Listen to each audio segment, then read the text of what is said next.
Morena. Kia ora, morena. Hello. Beautiful world. How are we this morning? Madeline Lee here from Rigel Stigma. Just sharing our life. And I want to talking about feeling into healing. And if you disagree or believe otherwise, please show me how.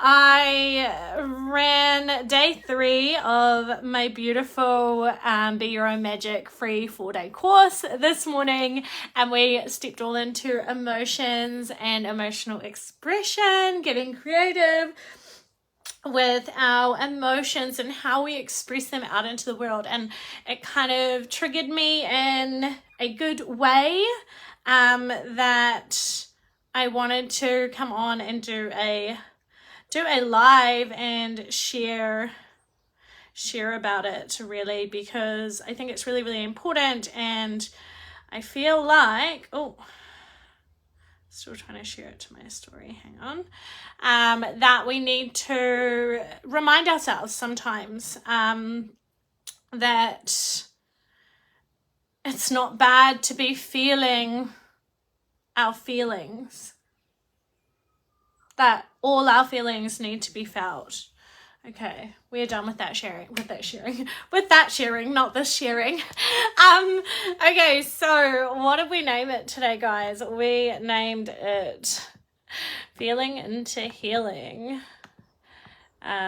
Is the way to do it. And if you disagree, what did I say? We have to heal it to feel it. No, feel it to heal it. So heal it, feel it, heal it. If you disagree, then please show me another way how, because the only way I've found how to heal through the emotions, all of them, is by feeling them, which I feel like our mainstream societal conditioning and way of stepping through, healing through our emotions, our mood, our mental state, our mindset, our energy, our happiness or depression, anxiety, is a cover way of approaching it. Of course, there are modalities and tools and things that are needed specific to people's individual journeys, and I'm not disregarding that. But today, I suppose I want to just shine light on how important it is to feel all the emotions rather than suppress them, avoid them, cover them, because they will continue. And I suppose, and I do think there is a place for medication, for like anti-anxiety and antidepressant and all of those things. I think there's definitely a place for them in our world, and they can save people's lives and they can help people, but it needs to be in combination of learning how to feel through our emotions so that it can heal us. And this was triggered in me this morning in my 4 3-day trainings, talking all about emotional expression, etc. And if we do not feel our emotions, and we suppress them, they only get bigger under the surface, but we almost think that we're winning for a minute because we're suppressing all of them. And I am more referring to our more negative emotions, our anger, our sadness, our lostness, our hopelessness, our grief, our guilt, our fear. And if we do not feel those, and people go, well, why would I want to feel that? Why would I want to feel uncomfortable, Maddie? Why would I want to feel depressed or down or anxiety or fear or anger or upset? Why would I want to cry? It's really uncomfortable. And this is something I spoke into. So if you want to come and join, you still can. It's day 3. It's completely free. Just comment magic. You can go and watch the replays, and there is daily PDF opportunity tasks and journaling prompts and things like that to support you as well. But the thing is that if we just keep suppressing them and we don't feel these negative emotions, and then we have this negative connotation. I don't know. I need to look up the word of connotation. I used it yesterday too, but I don't really know the depth of the word. So we have this negative perception around if someone is crying or angry or resentful or jealous or hurting or reactive, that it's bad. And it's not always bad. Of course, there's situations where it's unhealthy or unsafe or traumatic, etc. I get that and I understand that. I'm not disregarding that.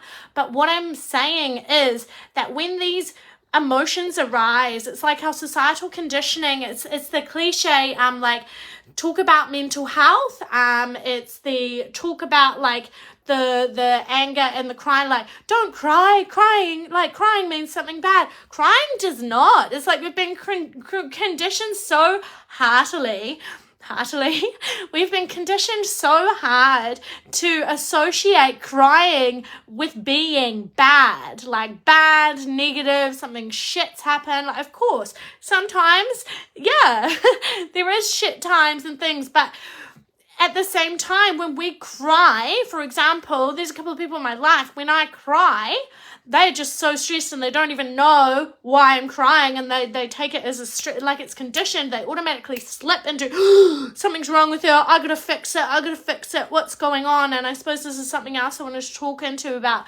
learning how to hold space for others and ourselves rather than trying to fix everything all the time. Something that I've had to work on really big. But when we are feeling the emotions, rather than pushing them down all the fucking time, push them down. So anger comes up and you're raging and you're hateful and you're frustrated and you're resentful and all of these things. And then for me, it often stems back to embarrassment or shame or not feeling good enough or feeling like I've failed myself or someone else. I haven't been good enough to be approved of, and all of these deeper layers and layers and layers of different emotions and feelings that come up for us. And it's like, in those emotions, if we can feel those emotions, they can expel all these emotions, these extreme emotions like outburst or reactiveness of anger or burst into tears. If we have a breakthrough, if we burst into tears and everything's overwhelming, everything's really hard, it's because those motherfucking shadows, those parts of us, those feelings and emotions, they want to be heard. They want to be felt. It's because you've been pushing them down and pushing them down and pushing them down over and over and over again, and you don't matter. You don't matter. Your feelings and those parts of yourself, you've been shunting those shadows and shunting those emotions down because conditioning, and that's also a blame thing, that's just an observation that I want to bring and highlight to us today. It's not a blame thing or or me shaming anyone that is pushing those emotions down. I'm wanting to bring it up so that you can bring it out, so that we can bring awareness to it, so that we can feel it. Because if we are pushing those emotions down and down and down, it's like a societal conditioning that it's not appropriate to cry when you're at work, or it's not appropriate to get angry at this time, or it's not appropriate or it's not convenient to get upset at that time, or it wasn't appropriate. Okay, cool. Well, is that helping anyone, saying that it's not appropriate to cry or get angry in the workplace or whatever? Okay, yeah. So maybe you need to remove yourself. Maybe you need to say, hey, I'm getting really heated. I need to walk away for a moment. But you're not inappropriate. Those emotions are surfacing because they're valid, because they have stemmed from somewhere, because they feel like they have been shunted and moved to the fucking side and disregarded and are disvalid. I don't even know if that's a word. But they have been pushed and pushed and pushed and pushed away until we explode, or until those emotions build and build and build and build and build and build, and then they just get bigger and bigger and bigger and bigger. So that's what happens when we do not feel our emotions. That's what happens when we do not feel them and feel through them. And then I hear again people going, oh, but it's really uncomfortable, Maddie. Why would I want? And I don't. And of course, I'm not saying to stay in them or stay stagnant or stuck, but practicing and committing to yourself to build your relationship with your emotions and to build your emotional intelligence with yourself and understanding your emotions, where they come from, how they work, when they bubble up, and what your emotions need. because our emotions need to be felt through us. Otherwise, they just become trapped, and then they cycle and cycle and cycle and cycle and cycle. So whatever your top negative emotion is that you feel all the time, whether it's sluggish and slow and low and depressed or whatever, it's not invalid. So that's another message of today. It's like your emotions are not invalid, but then you need to choose to feel them, allow them to arise. And I suppose I'm hearing something like, it doesn't mean embody them and glue yourself to them and attach yourself to that emotion, because then we can go and step into like emotional addiction or dramatic, like drama addiction and things like that as well. So I'm not saying to go and just embody that emotion and just live in that emotion. I'm saying let that emotion feel through you and learn to observe when those emotions come up. So if your strongest emotion, I'm going to use anger because it's been coming through so much. Anger is a really, really, really, really big one for me. And for many other people, anger is often the top one, like the upset and the sadness and the shame and the things kind of underneath the layer. Like there's kind of anger often, not always, often there's anger or outburst or defensiveness. And then there's the layers of the other emotions underneath it, if that makes sense, guys. But for example, anger, it's like when I've lost my pen of thought because there's so much going on over here. It's like when there's anger, okay, so I was talking about not embodying and clinging on to the emotion, but feeling it through our energy so that we can expel it and move out. That's what I was talking about. I was going to use anger as an example. So anger is a really addictive one too, because it can be a coping strategy as well. And this is just my experience and everyone's different. But anger, so we can get angry. And then there's also law of attraction as well that I'm like hearing. And then there's magnetization. If we just keep feeling that emotion, it's going to keep coming to us. And then I hear people going, so Maddie, like law of attraction and magnetization, if I feel my emotions, am I going to attract more of those emotions? So why would I want to feel my negative emotions to express them, to feel them, to heal them? Why would I want to do that? Because I don't want to attract more anger or more upset or whatever the emotion is. So I want to say yes, but if you do not feel that emotion, so we're going to talk about anger right now. If you don't feel that emotion fully so that it can be expressed, so feeling it and then expressing it outwardly, whatever way works for you, if you do not actually sit with that and move through that emotion to expel it, it will just hover in the background with you, always dragging along, and you will have like this connection where you just live constantly with the background noise of the emotion of anger, which will always magnetize that law of attraction back to you of that emotion of anger, because it's still there and it's unresolved and it's not healed. So to move that emotion and to not get that background noise of anger all the time in every single moment of your life, of your career, of your relationships, of your vibration and all of the things, we need to, in that setting and more practice and practice and practice and practice every time that that emotion of anger comes up. Why is that here? We won't always be able to find the answer at first, or we may need to dig deeper. Or we may need to ask it and then we may not find the answer, and the anger will come up a week later or 2 days later. And we're going, why the fuck am I so angry? Where is this coming from? Because it wants to feel heard. So for example, I might be really, really, really angry. And to feel my emotion, to be able to heal it, I might be really, really angry, and I might go, why the fuck am I so angry? I don't know why I'm so angry. What the fuck is going on? And I might be really, really, really angry, and I may not get the answer. And then 2 days later, I'm really angry again, and then I realize, oh, okay, it's really valid. I'm really angry because I felt abandoned when this person said they would show up. And 4 times in a row, they said they would be there. And they just didn't show up. And it made me angry because it wasted my time. And my time is precious to me. It made me angry because this person lied to me. So I was angry because I felt disrespected because someone lied to me. So I'm angry because now, and then there's deeper layers, because now I'm angry because someone lied to me or didn't turn up multiple times in a row when they said they would, because actually now it's making me think, in our complex mind, how our thoughts go, it's making me go, well, am I not worth it? Because that person disrespects me enough to lie to me. Or that person disrespects me enough and doesn't, and these are all those limiting thoughts that come up, that, and that person doesn't love me enough because they have not turned up for 4 or 5 times when they said they were going to. So I'm angry, and then we get confused, and then we go into our self-worth, and we're like, does this mean I'm fucking worthless because no one, and then we start getting all angry, and then the anger, So when we start to unpack and feel the emotions, it is so important to sit there and go, okay, and also I'm getting the message as well, that when we have those challenging thoughts, thinking, well, this must mean, and assuming, well, this must mean that I'm not worthy, or well, this must mean that this person doesn't respect me, etc., etc., etc., just considering as well that every single human on this earth, we are here for us.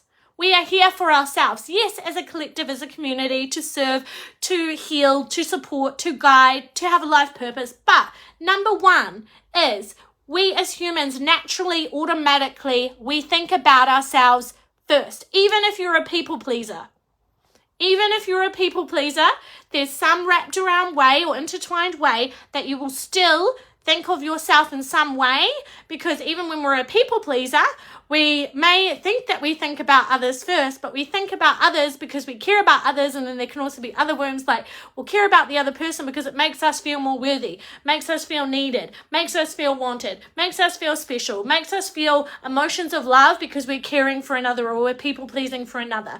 Or we're like, oh, I want to be approved of and accepted, etc., etc., etc. So I will people please more. We don't specifically think that or say that, but our actions and our emotions kind of unfold like that sometimes, if that makes sense, yeah? So the importance of feeling these emotions gives and shines light onto those emotions so that they can be felt, so they can be heard and seen. Because if we choose to, for example, have anger and just keep pushing it to the side and saying, I'm negative because I'm angry, I'm shit because I'm angry, pushing it to the side and saying, no, we're not meant to feel anger, societal conditioning, or I'm not meant to cry, we're not meant to cry, crying is weak, crying is wussy. If all of those things keep happening and we just keep shunting those emotions away, they only get stronger, they only get bigger, they only evolve more and more and more and more and more and more, and they only they just start to sneak around all the crevices in your life, regardless of what you do, who you are, where you live, what responsibilities, what commitments you have. The emotion will just keep trying to sneak out of all the little nooks and crannies in your life until it's felt heard, or until you crash and burn. Until you crash and burn and you can't go no further, or there's nothing left in you and you've lost all of yourself. And everything falls apart. And then you really have no choice because you're forced into feeling that negative emotion because you can't find a way out, because you've been told or conditioned, or our programming in our mind from external societal conditioning has kind of told us or portrayed to us or shown us that being angry is negative or bad or unhealthy, or we're psycho or we're crazy for feeling angry. No, we're not. We're human. And you're human for feeling each emotion. So today the message is feel into healing. So when those emotions come up, I want you to try and step into bringing awareness and observation and going, oh, that's interesting. Why did I just get angry about that? And it's very vulnerable and takes a lot of courage and ownership. So you have to be wanting to grow. You have to be willing to be honest with yourself. Really be honest with yourself, because if you're not, you're just not being honest with yourself. It doesn't bother anyone else. It's no one else's life. It's no one else's emotions or happiness or unhappiness. It is yours. It is only yours that is affected if you are not honest with yourself about the emotions that are coming up. And if you are not honest with yourself to say, well, actually, yeah, I did. I shamed myself for getting really angry then, and I feel guilt and I feel resentment at myself or that other person. I'm feeling that. So now I'm going to purge that out. I'm going to journal it out, or I'm going to go for a run on the beach, or I'm going to go and I'm going to find in the bush somewhere where no one is, and I'm going to scream and I'm going to yell and I'm going to roar because I need to get this emotion out of my body. And there's all different ways. I'm almost teaching like a deluxe version of the training that I did today on emotional expression in the course. But it's like we all have different ways of expressing ourselves. And many people, many of us do not even know what we have that is expression. We're not even aware. Like I might ask you, what's your way of expressing yourself? And you might go, I don't fucking know. I don't know, or I don't. I don't express myself, Maddie. I'm numb, or I don't know who I am. I don't have any expression, Maddie. Okay, well, now is the beautiful sign and time to start choosing, to start discover and adventure and explore what are the emotions that you have strongest? What are the emotions that come out all the time or that make you feel down? What state or vibration are you in every single day that keeps reoccurring that you would like to improve? Are you happy with what you wake up with every morning, with how you feel in your heart? Every morning, what is the first thought that comes into your head? What is the first emotion that comes into your body, into your consciousness as you wake up every day? And are you satisfied? Are you happy? Are you fucking fuming and fueling with life when you think about that? If you are not, there is always room to improve and to desire and to learn and to grow. So figuring out what these emotions are, and then exploring what is your expression. And if you know me well, you would have seen me dance or move. It used to be a hobby, a love, and a passion, but I didn't understand it until now, very, very, very much deeper. My dancing is evolving in a way I can't even understand, but I really, really, really understand, in an emotional, expressive, healing, energetic way. That is like, it is so fucking potently powerful. My dancing isn't for everyone. In the same breath, I'm like, but it can be as well, because music, the power of music and sound and moving your body and moving your energy, fuck me, it is potent. But you have to choose. I pulled a card today. Work through your fears. You have to choose to step away from, oh, well, I don't look like the cliche perfect dancer and I'm not in rhythm and I'm not in time. It's not about that. It's stepping away from that structured, we're dancing and we're doing it like this, that, and the other, and control and perfectionism and all of that stuff. And it's stepping into fucking letting go, letting it all go and moving without a care, letting everything go because it feels good in your body and your energy, so that your emotions can freaking erupt out of your body. Like your energy, your body, your physical body holds so much and so much tension and stress and expectation on ourselves, and same with our energy. And to express that and expel it out of our body, movement to music is fucking medicine. And that is mine. That is my expression. It may not be for everyone, but there may be something else out there, whether it's being creative in the garden, whether it's creating a computer program or app of some sort of yourself. It may be art, it may be drawing, it may be running, it may be absolutely anything. It might be surfing, it might be swimming, whatever the physical thing is. It might be sitting still in nature and closing your eyes and feeling the nature move around you and realizing that you can express yourself by sitting still, because you're always very, very high vibe and move. But exploring that expression, exploring what emotions come strongly for you, can be such a fucking potent healing tool. So I really wanted to come on and share that now. I'm going to jump off now because I have a meeting, I have an appointment, but I really wanted to talk into that today. If this could support anyone or help anyone, please share it with them about emotions and expression, because we are all human. We all feel emotions. And they can even cause us physical illness, our emotions that are suppressed and trapped within us, and our energy and our being that hang over our head like this and stress us out and make us unhappy or unwell. So if you feel this will help someone, please share it with them. Share about the emotions, about the expression, and just have a play. It doesn't mean it has to work for you. There is healing tools of all sorts around the world, everywhere, and so much to choose from. But if this aligns with you and you feel like it could support someone, please share it. Because there's so much mental health out there. There's so much that needs to be healed. And we're here to do it together. I love you all. Thank you for listening. Love you dearly. Have a beautiful afternoon.